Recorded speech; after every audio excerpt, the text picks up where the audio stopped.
but you can bet. No, harder. And I just really put myself into it. Bet before we're through. So when you listen to it, you understand I was actually hitting myself in the stomach when I recorded this thing. Hi, I'm Donny Osmond, and this is my Hall of Fame on Gold. So One Bad Apple, allegedly, actually Michael Jackson told me this. It was written for the Jackson 5. Back in the day on the 45s, it would have the name of the writer on the label. And it said One Bad Apple, and the writer's name was George Jackson. So it said One Bad Apple, Jackson. So everybody thought it was the Jackson 5. So I turned to Mike and I said, well, Mike, yeah, that may have been written for you guys, and you passed. We got the #1 record with it. But I got one on you. Do you remember your song, Then the Two of Us? That was my song. I recorded Mike's song, he recorded my song.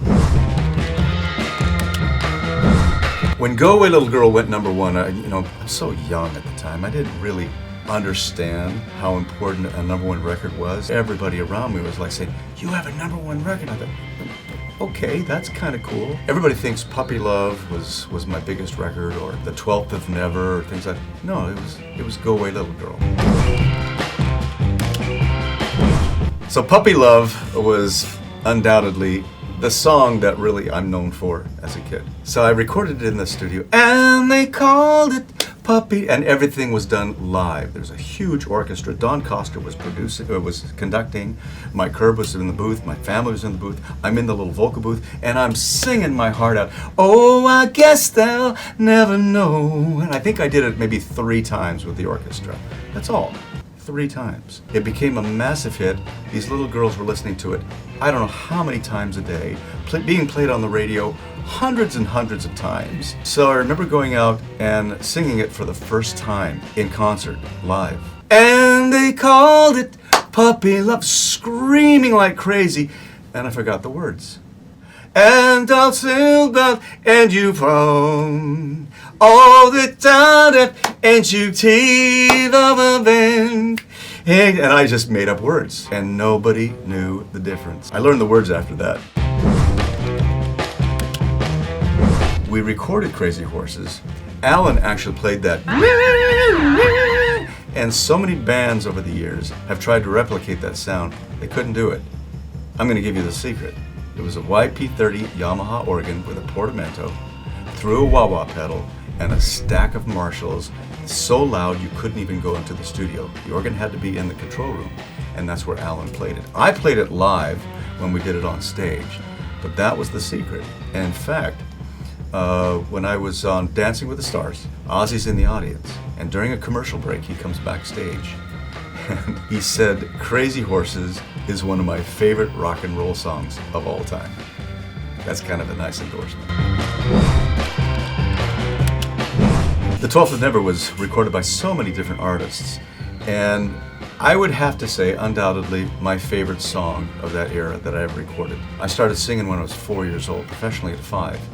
And so when I joined the band officially at 7 years old, we were doing 5-part harmonies, really, really complicated harmonies. No auto-tune, nothing. So if you go back, as a musician, if you go back and listen to that song, lyrically, but most importantly, musically, is such a beautiful song. 12th of Never was my favorite.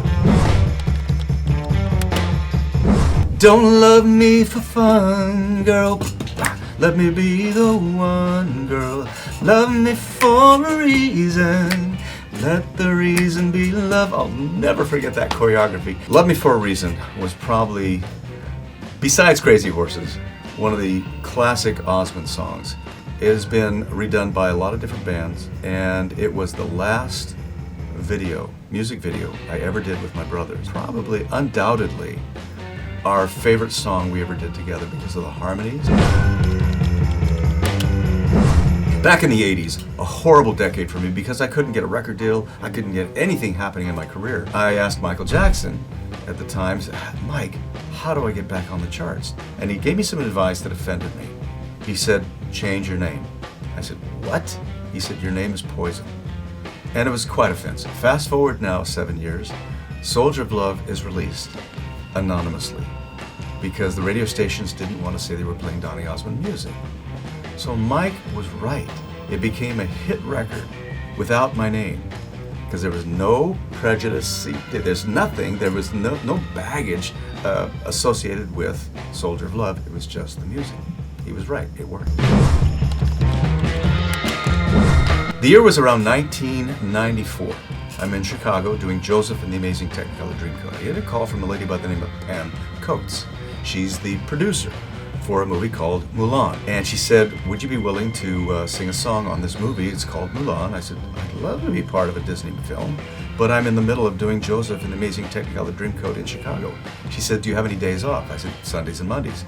Would you be willing to fly into Los Angeles? I said, book it. Let's do it. Let's try it. There's a part in the song, but you can bet before we're through.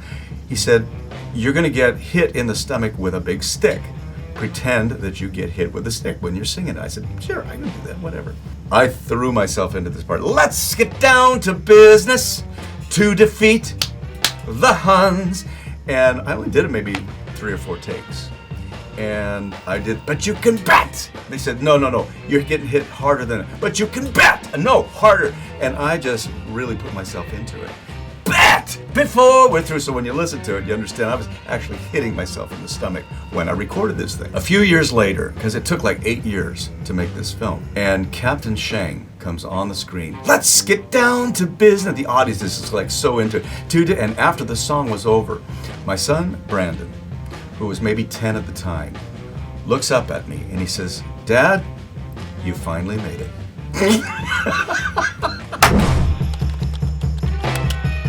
On this new album, it's called Start Again. It took me 3.5 years to write this. I wrote over 40 songs and narrowed it down to the 12 that's on the album. But the first single is a song called Who. It's called Who. Who could love me crazy the way you do? In fact, I open my shows, well, I open it with Soldier of Love, and then I go into Who, because it's so catchy. I was driving back from Utah to Las Vegas, and I had stopped at this restaurant to get a bite to eat. And these 2 guys, probably in their 20s, okay? And they're brothers, and they were having breakfast. They see me walk in. They're in their 20s. And they look at me and they go, hey, who can love me crazy the way you do? And I thought, man, that is kind of cool. A whole new generation knows my music.